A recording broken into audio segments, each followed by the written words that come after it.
Today, the greatest risk of global catastrophe doesn't look like this. Instead, it looks like this. If anything kills over 10 million people in the next few decades, it's most likely to be a highly infectious virus rather than a war. We have invested a huge amount in nuclear deterrence, but we've actually invested very little in a system to stop an epidemic. We're not ready for the next epidemic. That was 2015. Gates going public with the evidence showing the U.S. was not ready for this kind of pandemic.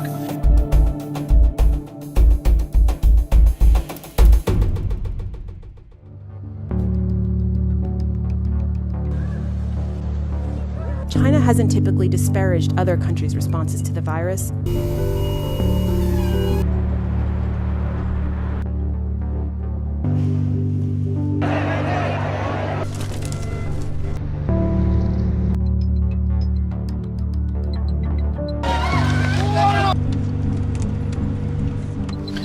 There are now more than 118,000 cases in 114 countries, and 4,291 people have lost their lives.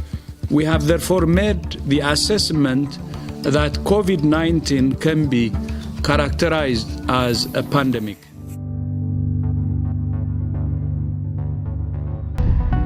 Hingga 28 Maret 2020, jumlah kasus COVID-19 di Indonesia mencapai 1.155 kasus. Pemerintah telah menetapkan COVID-19 sebagai jenis penyakit dengan faktor risiko yang menimbulkan kedaruratan kesehatan masyarakat. Dan oleh karenanya, pemerintah menetapkan status kedaruratan kesehatan masyarakat. Untuk mengatasi dampak wabah tersebut, saya telah memutuskan dalam rapat kabinet bahwa opsi yang kita pilih adalah pembatasan sosial berskala besar atau PSBB. Sehingga total kasus menjadi 2.738 orang. Kasus sembuh bertambah 12 orang, sehingga menjadi 204 orang. Kasus meninggal bertambah 12 orang, sehingga menjadi 221 orang.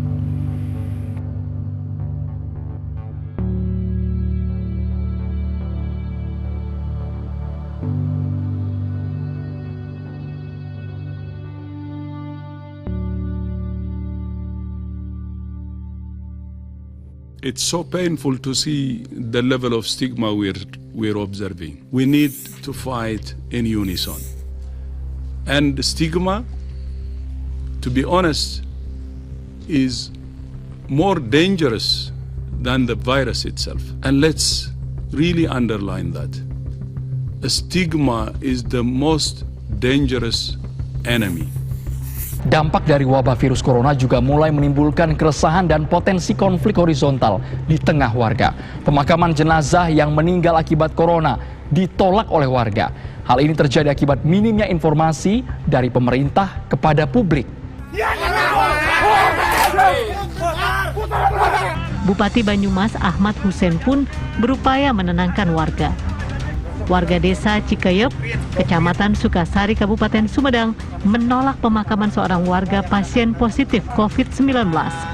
Di Makassar, Sulawesi Selatan, beredar foto amatir yang berisi penolakan warga terhadap pemakaman jenazah orang yang diduga positif terjangkit virus corona. 22 Maret lalu, perawat tersebut memilih tidur di rumah sakit karena tak tahan dengan stigma pembawa virus setelah menangani pasien yang terpapar virus corona. Tapi mereka merasa tidak nyaman karena lingkungan menganggap karena dia bekerja di rumah sakit infeksi, mereka nanti bisa-bisa membawa virus nih. Salah satu tim dokter Satgas COVID-19 Kota Sorong hampir meneteskan air mata melihat perlakuan diskriminasi pasien yang masih hidup dan sudah meninggal dunia karena adanya penolakan. Mungkin masyarakat waktu proses jenazah dibawa ke pemakaman, petugas kenapa pakai baju-baju lengkap? Ya, karena mereka terlibat pada waktu proses packing itu jenazah.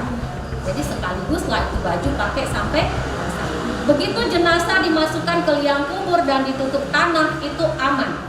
Proses adat istiadat atau apapun yang akan dilakukan di atas pusara itu silakan. Saya sudah tanya pada beberapa pakar, kalau itu sudah meninggal, terus kemudian prosedur SOP-nya sudah bagus, semua sudah dibungkus, itu tidak apa-apa. Yang penting Anda nggak usah ikut melayang, ikuti prosedurnya. Maka kalau sudah dikubur, sudah selesai. Karena virusnya akan ikut mati juga di situ. Jangan ditolak. Satu, stigmatisasi pada korban dan keluarganya, termasuk yang sudah meninggal, pasti akan sangat sakit. Yang kedua, masyarakat yang sudah terstigmatisasi itu akan ditolaki di mana-mana. Kasihan dia butuh dukungan, bukan musuh kita kok. Ingat banyak yang sudah sembuh. Maka saya mohon kepada masyarakat ikuti ketentuan yang ada dari pemerintah dan jangan ditolak. Jagalah perasaan mereka. Sakitnya seperti apa sih keluarganya? Lihat mukanya nggak boleh, lihat mayatnya nggak boleh, orang tercintanya meninggal dan kemudian melayat juga nggak boleh. Itu sudah sakit. Tolong jangan ditambah lagi perasaan sakitnya mereka. Kita tidak bisa negatif terus ya, dari hal-hal seperti ini harus bergerak positif terus. Dan tanggung jawab media seperti ini harus lebih banyak lagi menyiarkan bahwa terima jenazah yang sudah diproses dengan prosedur kedokteran yang benar, prosedur medis yang benar, prosedur agak. Kita harus menerima, kita harus memuliakan jenazah. Jangan takut. Bahkan ini jenazah muslim yang wafat ini adalah jenazah yang wafat sebagai syuhada. Akan menjadi sangat buruk diri kita yang hidup kalau kita menghinakan jenazah, dan itu akan kembali kepada diri kita. Nauzubillah min dzalik. Kalau kita berperilaku zolim sesudah kita tahu ilmunya dan tetap mengulangi, nauzubillah, petaka itu bisa kembali kepada yang melakukan keburukan itu. Nauzubillah, mudah-mudahan tidak terjadi lagi ya. Ingat jargon lama, jauhi penyakitnya bukan orangnya. Seharusnya ini jadi pegangan kita. Cukup dengan jaga jarak, jangan diusir atau dikucilkan. Teman-teman, wabah ini diprediksi masih akan berlangsung panjang. Guncangan-guncangan sosial juga akan terjadi.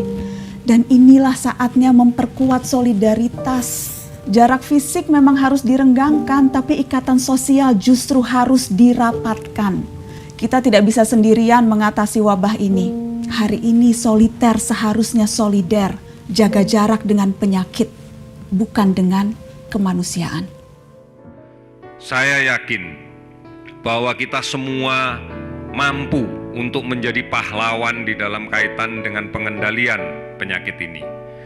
Kita jadi pahlawan yang bisa melindungi orang lain, bisa melindungi keluarga kita, bisa melindungi anak-anak kita, bisa melindungi semua masyarakat yang ada di sekitar kita. Dan kita yakin kita bisa melindungi bangsa ini. Semua berawal dari kita. Indonesia pasti bisa. Terima kasih.